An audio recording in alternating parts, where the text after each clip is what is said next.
Kurek, also from Victoria Sports, rider number 86. Napakaganda po ng ipinakikita ng dalawang ito.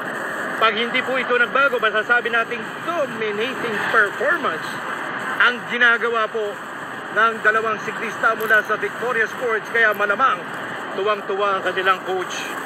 Ayan, nagpapakitang gilas po ang dalawang siklista. Magkakampi po ito, teammate, both from Victoria Sports, Nicole Pareha, rider number 7474 and rider number 8686. Dito pong si Joner Kurek. Partner, lapitan mo pa.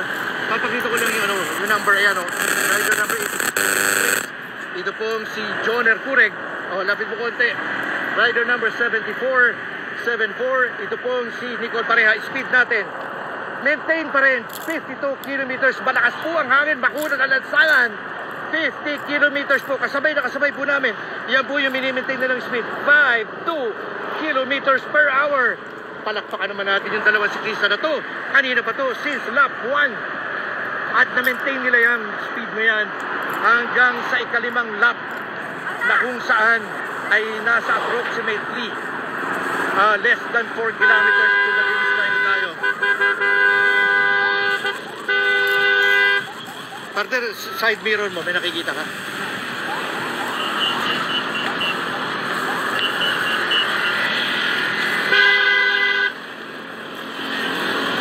Tinan mo nga, kaalam din yung oras. Basta nakaputi. Madam, ate, may time gap ka? 1 minute 9 seconds. Pero ganun pa rin, ano? Okay, so from our race official, kanina pareho kami. Halos ako 1 minute and 1 second.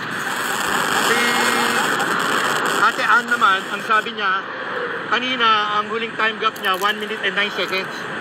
Pero para sa kanya, hindi pa rin nagbago ito. So, babantayan na po natin ito. Bantayan na po natin yung dalawang siklista para sa Victoria Sports. Partner, lagi kang titingin sa side, ha? Baka may dumadaan na siklista.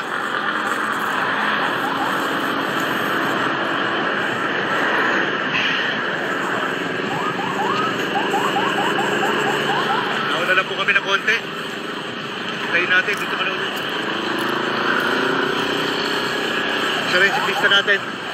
Kailangan siklista yung nakikita natin. Approximately 4 kilometers to the finish line.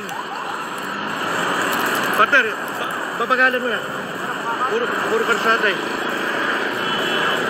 Kunting bagal. Ha? Pero yung race official eh. Antayin lang natin. Yan. Antayin natin. Maluwag ang karsada. Oops. Yan. Yan po. Naantay na namin. So dalawang siklista pa rin. May trip ba? Ala pa rin. Bukas silang dalawa na. Pero wag pa rin po tayong pakasigurado. Baka biglang may sumisirit na siklista po dito sa ating breakaway group. Pero at this point of time, ito, naririnig ko na yung pangalang Nicole Pareha. Naririnig ko po ito, formerly of 7-Eleven to, Nicole Pareha. Pero ngayon, nasa Victoria Sports na po siya. Isa sa mga pangalang talagang nagmamarka na rin. Ito pong si Nicole Pareha. Rider number 74, may dala ng trangko, Victoria Sports. At siya po may dala ng trangko ng breakaway group. Dalawa lamang po sila dito. At yung kasama pa niya, very good. Dahil teammate po niya, walang iba kundi si rider number 86.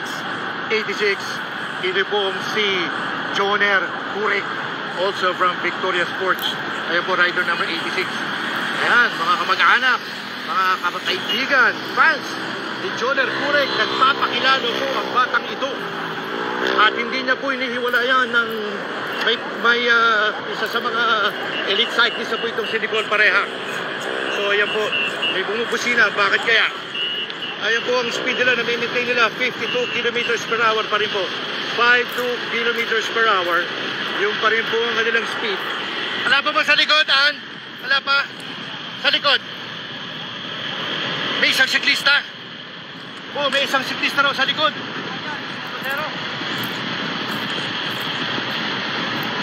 Silipin ko lang, pero huwag mo nang ihinto. Baka hindi tayo mabot. Sino po kaya yung isang siklista na sinasabi? Malayo pa. Sige na. Ito, punta mo na sa likod.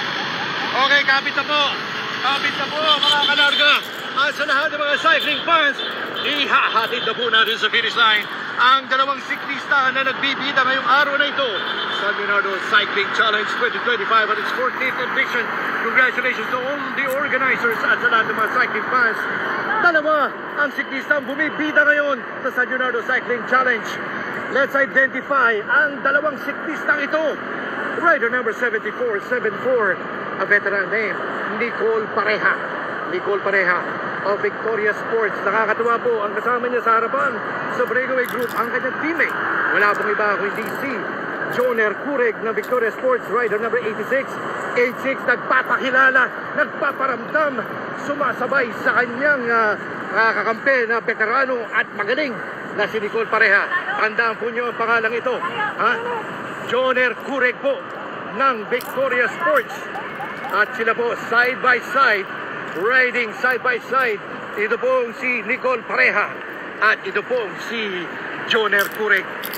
All the way to the finish line. Kaya ito, tingnan po natin, sabi, meron po isang siklista sa likod. Malalaman po natin kung makakaabot pa. Dapat ka rin daw. Oh! Last lap na, no? Last lap na. Last lap na ba?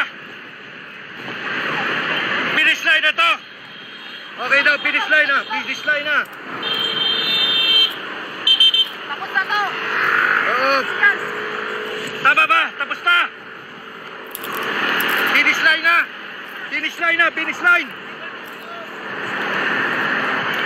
Okay, so ang drama po dito ay kung magkakarera ba itong dalawa o sa magtatawid. So ang nauna po sa harapan ninyo, let me just share to you, dalawang siklista sa Victoria Sports at papakitang gilas, bumibita. Rider number 7474, Nicole Pareha. At ang kanyang teammate na nagpapakitang gilas at nagpapakilala, Joner Cureg, rider number 86. Pareho po silang from Victoria Sports. What a performance from Team Victoria Sports. Bumibida na po si